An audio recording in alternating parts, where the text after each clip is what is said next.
Dan Wesson Model 15. This is a blast from the past.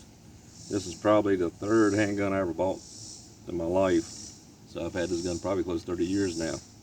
357 Magnum Dan Wesson. These revolvers featured an interchangeable barrel. This one I purchased with an 8-inch barrel. Never did buy any other additional barrels for it.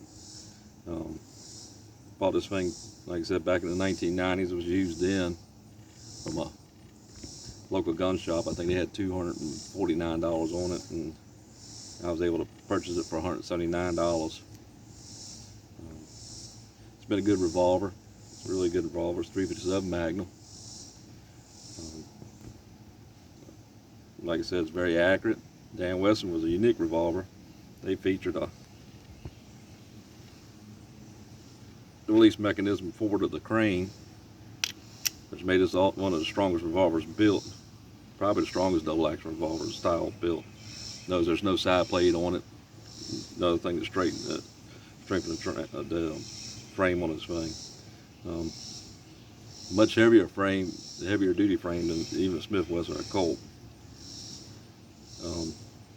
Like I said, it's been a very accurate revolver. One of the last deer I killed when I used to hunt was I killed with this revolver about 25 yards with a headshot. Used a 125 grain bullet. So, like I said, it's very, very accurate. The reason we broke this one out of the vault is because last time out the range, my son got the opportunity to shoot a friend of mine's 357 Magnum, and he wanted to know if I had any 357s, and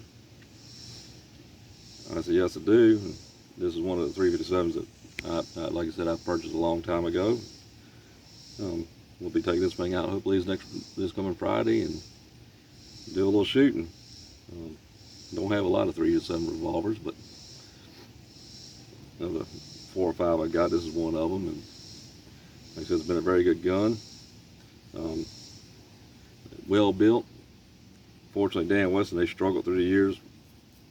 A lot of it was because of the machining practices and how heavy the gun was built and how well it was built. But another issue was that they were always, back in the late 80s, early 90s, up to the 2000s, there was a lot of frivolous lawsuits done by Democrats where they took in, somebody was killed by a firearm in their city, they would just attack every firearm manufacturer, and all of them would have to lower it up.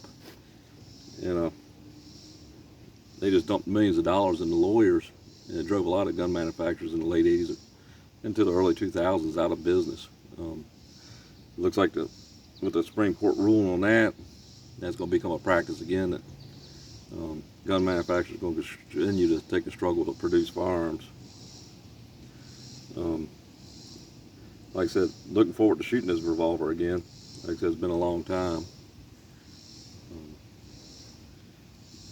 To purchase one of these now, CZ USA is building these once again. My understanding is, I really have not seen anything in the stream as far as my local gun shops and them showing up. They're a bit pricey. Even these used ones have gotten very pricey. It's kind of shocked me how much the value of these things have climbed. These revolvers, and this one's worn, it's got holster wear and stuff, because that, like I said, it was well used. By myself, my wife enjoyed shooting it as well. But these things are getting up in the neighborhood now, $700, $800. Something I'm surprised at. But it is a good quality gun, and I guess when people see quality and feel it, they understand what quality is. And today, the plastic guns, this is the way things were built when days of my youth. That's about all I've got to say today, and I hope everybody has a very nice Sunday morning.